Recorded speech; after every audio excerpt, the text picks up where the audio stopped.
Greetings and welcome to a new narration by DrTorment.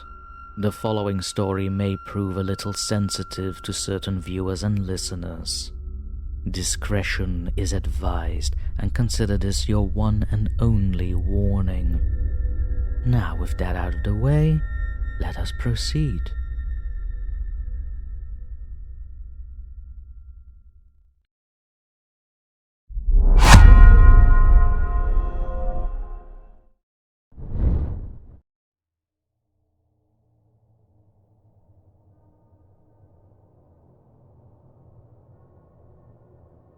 Robert Bastian has been imprisoned by the four walls of the home he had died in back in 1965 for 58 years now. When Robert died in the living room of this run-of-the-mill little American house on 522 Primrose Lane in Guthrie, Oklahoma, it was but 2 years old. The damn foundation hadn't even finished settling before he was struck down. He had purchased it with his new wife, Annie, the second it was complete. Together, they had planned on building a home within this house. She became pregnant relatively quick, and 9 months later, in August of '64, their baby boy, Thomas, was born. He was a proud father. That year he had both his baby boy and his beautiful wife was the best 13 months of his life. In the end, it wasn't a war that got Robert Bastian, nor was it a car accident or a robbery. It was a goddamn aneurysm. If Robert could have spoken in the first few years following his death, he could have told you that all he remembered was laying down on the couch on a warm September day back in 1965. He had been out there, leaned over the engine, when he became lightheaded. Robert stumbled inside, took a rag from the kitchen counter, soaked it in cool water from the sink, and then lay down on the flower-patterned couch. When he lifted his arms to place the white rag over his eyes, he felt a tremendous pain jolt through his head, and then he felt nothing. The first 2 years that Robert spent wandering the halls of his now old house, he remembered his death vividly. 10 years after his death, he remembered he had died. He remembered waking up here in this cold, grey place. A quiet, shadowy replica of his home. 20 years after his death, Robert Bastian still understood the concept of life and death, though he couldn't quite remember the specifics of his own, aside from that bouncing baby boy that somebody had named Thomas. 30 years after his death, Robert Bastian wasn't entirely human anymore. He remembered a little boy named Thomas. Or was it Tommy? He knew the boy was important to him, though he didn't remember why. The personality, memories, and individuality of the dead fade over time like limestone on a beach shore. For 58 years, Robert Bastian has not heard a sound. There is no sound in the void. It's as if this world, this plane of existence, had been placed permanently on mute. Today, if you, a living, breathing person, had a future ahead of yourself, and families still aware of your existence were to stand in the living room and look out into the front yard through the double windows of that small one-story red brick house, you would see nothing extraordinary. Across the street sits a modest, white brick single-story house.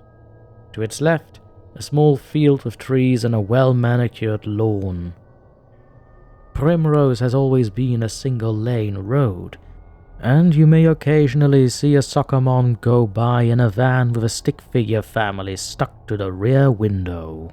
Or maybe you'll see the owner of that modest one-story home across the street mowing his lawn depending on the time of year. What you don't know, however, is that Robert Bastian is standing there too. What you don't see is what Robert Bastian is seeing as he looks out of that window. He mostly sees nothing. Darkness mostly. Every now and then, it seems that God, or whomever is in charge, will pull the blanket of blackness back just enough to see an outline of the large oak tree in the front yard. On really good days, he can even see the silhouette of the house across the street. Mostly though, Robert Bastian peers into the void, and has been for years now. He knows not why he stands there, staring. For the first 25 years after his death, he wandered aimlessly around inside what was once his home, but was now his prison. From the living room to down the hallway and into the bedrooms. Sometimes he would stop and stare at the bed for a moment. Oftentimes, he could feel the presence of something laying there, though he could not see it. Robert would stand there and try to latch on to that presence, whatever it was. It was a warm spot amongst all this cold. Then, after he felt he had taken in all the warmth that the presence had to offer, he would make another lap, through the kitchen, into the garage, where he would stare at a parked car that wasn't his. The warm spots weren't always by the bed. Sometimes he could come across them in the hallways for a brief second. Sometimes in the living room. Other times in the kitchen, especially if he hung around a stove or kitchen table. Over time, the house changed. Things would fade out of existence and new ones would fade in. His floor-model television set with the wooden legs and wood grain paneling disappeared one day and reappeared as a large, black, boxy television. Eventually, that faded into a massive, flat television. Not that it matters anyway. These days, Robert Bastian doesn't even know what a television is anymore. What does matter is out there, though he doesn't know what that is. In the first few years, the windows nor doors would open, no matter how hard he tried. It wasn't a lock that was holding them shut, or even a set of hands from the other side. It was a force of nature. They wouldn't just not open. They wouldn't even rattle.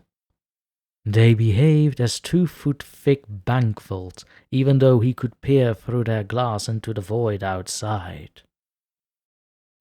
As I said, what is left of Robert Bastian, standing in that living room, looking out that set of double window there at 522 Primrose Lane, isn't Robert Bastian. At least, not anymore. It's an echo, a spiritual imprint, a fossil in the bedrock of time, in the bedrock of this house. Today is October 23rd, 2023, And across the street back there, in the world of the living, the 59-year-old man that owns 529 Primrose Lane has just been declared legally dead by hospice. Cancer is a son of a bitch, and stomach cancer has bested even some of the strongest fighters. That man had made it a point to die at home. He bought this house in the summer of '87 when he was 23 years old. He hasn't figured out that he's dead yet, though he'll work his way to the windows soon enough. It might be weeks, it might be months, it might be years. He's got all the time in the world. Hopefully, though, he'll be able to occasionally catch glimpses of his childhood home across the street when he does find that window. Thomas Bastian will become a shell soon enough. He's got nothing but time.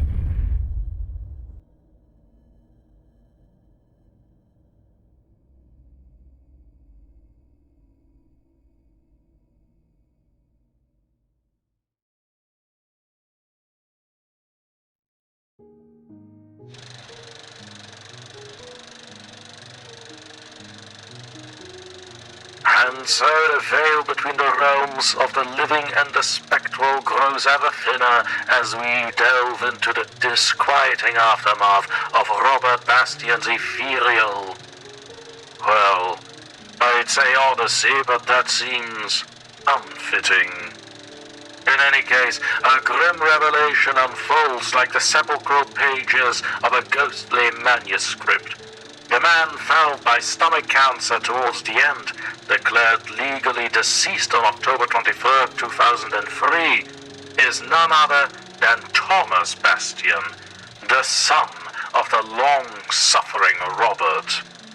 The tale takes on an even more somber hue as the baton of temporal entrapment is passed from father to son, and quite possibly the fate of every single one of us.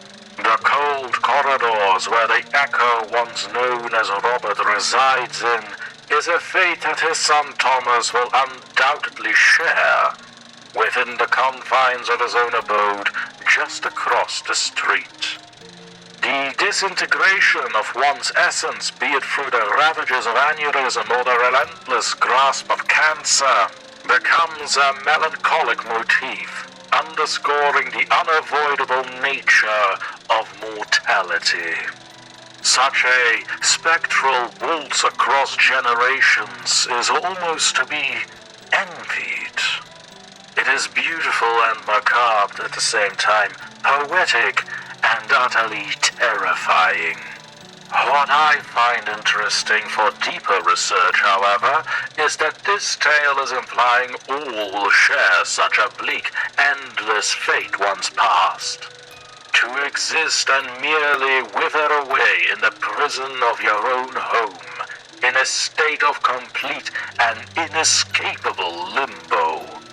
You expected heaven or hell to be our final destinations after this cesspool of an existence. Maybe now is the time to revisit these archaic beliefs.